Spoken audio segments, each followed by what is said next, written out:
Vieira e hoje eu vim fazer um vídeo baseado numa pergunta que o Eric Hunter, que é um escritor e que segue aqui o canal, ele me fez. Ele me mandou um e-mail perguntando, pedindo um vídeo sobre a minha opinião a respeito da mudança de etnia de personagens. E como a gente tá nesse mês, né, que eu tô falando muito sobre raça, né? Então, eu acho que esse tema funciona muito bem pra gente conversar agora. Vamos lá! Há um tempo atrás, eu fiz um vídeo falando sobre a Ariel negra, tá? Vou deixar ele linkado aqui, mas eu falei um pouquinho sobre essa mudança, né, da cor da personagem, não só da cor, mas da etnia da personagem da Disney. Então, caso você queira, dá pra dar uma olhada aqui em cima, ok? Mas vamos lá. Eu já vou dizer de cara. Sempre que é pra mudar a etnia de um personagem, colocando uma minoria social, eu sou a favor. E eu sei que vai ter muita gente espumando de raiva por eu dizer isso, porque sempre tem aquele pessoal que defende que não pode mudar a etnia de personagem de jeito nenhum. O que é curioso, porque em geral a gente vê isso acontecendo no cinema o tempo inteiro. E essas mesmas pessoas que reclamam quando mudam a etnia de uma personagem branca por uma pessoa negra, por uma pessoa asiática, ou por uma pessoa latina, indiana, enfim, por uma pessoa não branca, normalmente é a pessoa que não se incomoda quando pega um personagem asiático, negro, latino e colocam uma pessoa branca no lugar. 2 pesos e 2 medidas, não é mesmo? Então, assim, eu acho que a gente precisa pensar numa coisa, sabe? A arte, ela tem uma hegemonia branca. E isso por causa da maneira como o mundo funciona. A gente tem pessoas brancas nas maiores posições de poder. Então, em geral, também, a gente tem mais escritores, cineastas, e não é porque, nossa, existem mais pessoas brancas que escrevem, que produzem, que fazem filmes, não. É porque essas são as pessoas que têm oportunidade. Então, a gente precisa pensar muito nisso. Então, hoje em dia, eu acho muito válido quando a gente vê um personagem, sabe, que sempre foi colocado na tela como branco e colocam uma pessoa negra para fazer esse personagem. E isso é válido justamente porque sempre são pessoas brancas que estão representadas nas telas. A gente precisa também ver os nossos super-heróis sendo negros, latinos, asiáticos, enfim. E aí muita gente chega e fala assim, ai, mas então cria um novo herói negro, cria um personagem novo negro. Gente, você sabe a diferença entre pegar um personagem que já tem uma base, sabe? E que, enfim, vai levar pessoas ao cinema, que vai fazer com que pessoas comprem, né, os livros, as HQs, enfim. E essa pessoa ser, sabe, de uma minoria social, trazer inclusão na sua narrativa, na sua história, é completamente diferente de criar uma personagem negra do início que vai ter que criar fãs ainda. Então é uma questão de ir resolvendo aos poucos. Eu não acho, na verdade, nem que resolve, eu acho que é ir criando paliativos, sabe? Porque foram anos e anos e anos de uma hegemonia branca, onde não existia espaço para personagens negros, personagens asiáticos, personagens latinos bem desenvolvidos. Ainda é difícil, sabe? Ainda falta muita representação, falta uma inclusão real dentro da mídia. Porque muitas vezes personagens racializados, eles são colocados ali como tokens, sabe? Usados única e exclusivamente para que, enfim, quem construiu a história pareça inclusive, mas de fato esses personagens não têm um grande desenvolvimento, sabe? Inclusive, eu fiz um post sobre tokenismo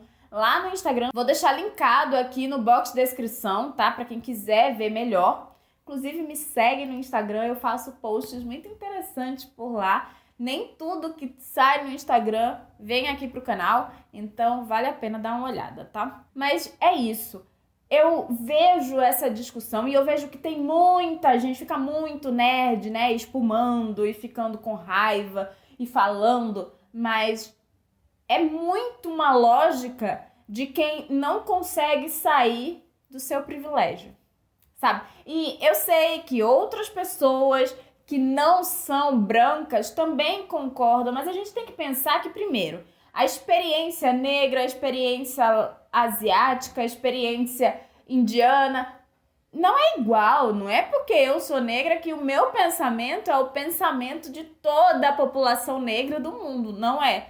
Mas a gente também tem que pensar em outra coisa. Eu falo muito sobre olhar e assim, a gente cresce tendo um olhar hegemônico, a gente cresce sendo bombardeado pela mídia e por esse olhar o tempo inteiro. Então, é fácil pra gente, como pessoa racializada, repetir esse olhar. Pra gente começar a enxergar o tanto de problema que existe, sabe, com relação à representação de minorias sociais, a gente precisa fazer um processo de desconstrução que é longo, que é doloroso e que, na verdade, eu acredito que é vivo, sabe? Tá sempre acontecendo. A minha visão hoje não é a minha visão de 3 anos atrás, sabe? Então, eu acho isso fantástico, inclusive. Uma pessoa negra que hoje defende que não pode mudar a etnia de personagens. ela pode mudar daqui a 2 anos, porque ela pode parar para perceber como existe uma balança que pende mais para um lado, sabe? E esse lado é o das pessoas brancas. Então, o negro que diz essas coisas, o asiático que fala contra essa mudança de etnia dos personagens, ele está reproduzindo um pensamento que vem de uma lógica branca, que vem de uma lógica de bastante privilégio. E esse privilégio é o privilégio branco, né? E a branquitude meio que tem uma lógica de pacto, sabe? Muitas vezes sem perceber que isso existe. Mas existe esse pacto, entendeu? De tipo, eu escrevo livros com personagens brancos, eu não paro pra pensar e tentar ser inclusivo. Eu vivo no Brasil, sabe? Mas quando eu só escrevo personagens brancos, mesmo que a realidade brasileira não seja essa. Então a gente precisa entender toda a lógica social e perceber que a mudança de etnia dos personagens é necessária, pelo menos nesse momento. Eu gostaria muito de chegar num ponto onde não vai ser mais necessário que nenhum personagem tenha sua etnia alterada.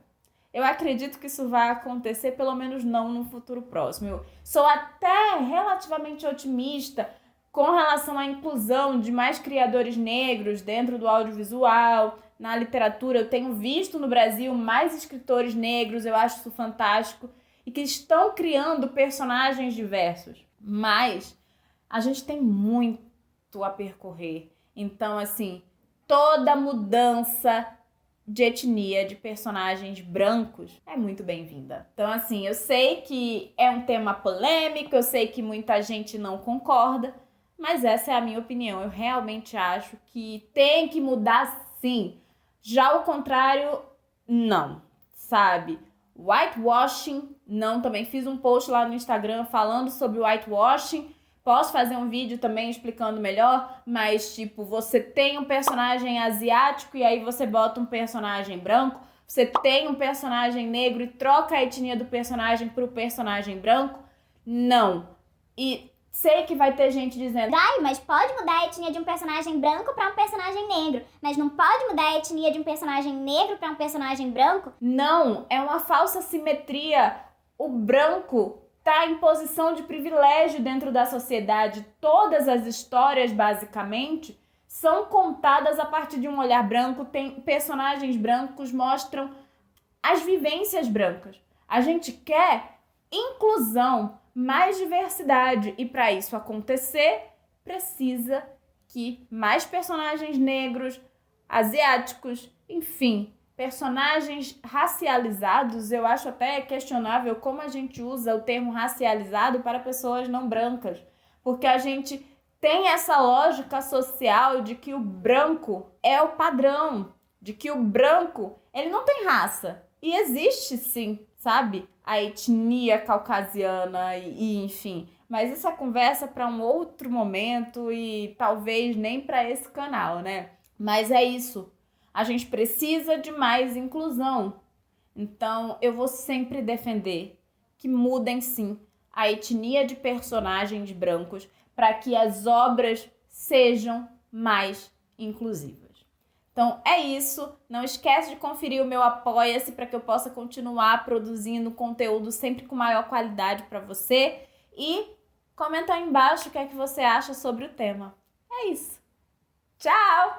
Dá tchau, Will. Tchau.